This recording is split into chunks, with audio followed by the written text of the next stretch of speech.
কুয়েট শিক্ষার্থীদের চলমান আন্দোলনের সাথে সংহতি জানিয়ে শাহবাগ অবরোধ করেছে ঢাকার বিভিন্ন শিক্ষা প্রতিষ্ঠানের শিক্ষার্থীরা। এই বিষয়ে জানাতে সেখান থেকে এই মুহূর্তে সরাসরি যোগ দিচ্ছেন সহকর্মী তানভীর সিদ্দিক টিপু। যাচ্ছি তার কাছে। টিপু, শিক্ষার্থীদের এই কর্মসূচি ঠিক কিভাবে শুরু হলো, কতক্ষণ চলবে, কি বলছেন শিক্ষার্থীরা, সব মিলে রাস্তার বা সেখানকার সার্বিক পরিস্থিতি কি?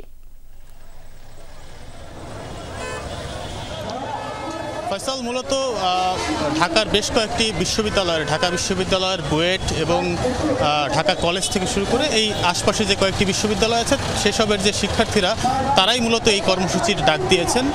মূলত সন্ধ্যা থেকেই কিন্তু আপনি জানেন যে কুয়েটের যে একটি আন্দোলন চলছে, অনশনরত শিক্ষার্থীরা আছে, তাদের সেই আন্দোলনের সাথে একাত্মতা পোষণ করেই কিন্তু ঢাকার যে শিক্ষার্থীরা আছেন তারা একটি আলটিমেটাম দিয়েছিলেন যে রাত 10টার মধ্যে যদি কুয়েটের যিনি উপাচার্য আছেন তিনি যদি পদত্যাগ না করেন তাহলে তারা রাত 10টার পর থেকে ব্লকেট কর্মসূচি পালন করবেন। এবং মূলত রাত 10টার পর থেকে সেই কর্মসূচিটিই চলছে।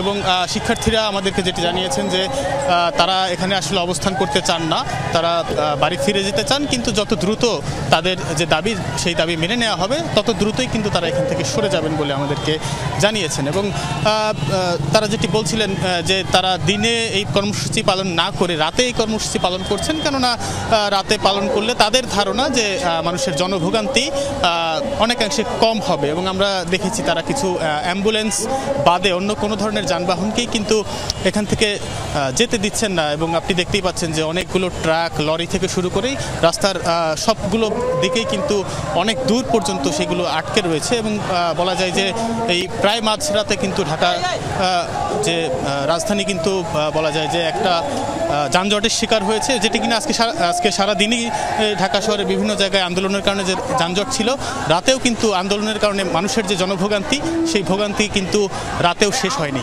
ফয়সাল, অসংখ্য ধন্যবাদ তানভীর সিদ্দিক টিপু। নিশ্চয়ই এই বিষয়ে আরও পরবর্তীতে আপডেট পাবো আপনার কাছ থেকে।